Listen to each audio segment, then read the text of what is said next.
Hello everyone. In this video I will show you that how can you schedule mails on your iPhone. If you want to schedule a mail for like tomorrow or on a selected time period, so you can do this on iPhone. Open the mail application on your iPhone. Now click here to create a new mail. Now choose the person you want to send.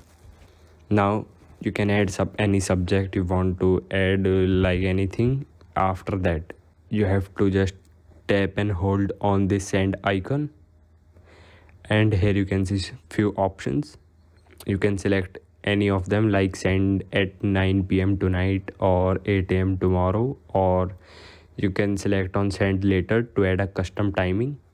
You can select any custom date of upcoming days, like I am selecting a date, and I can edit the time also by clicking here, and now I can edit the time. After that click on done, and now the mail is scheduled and it will automatically send on the selected time.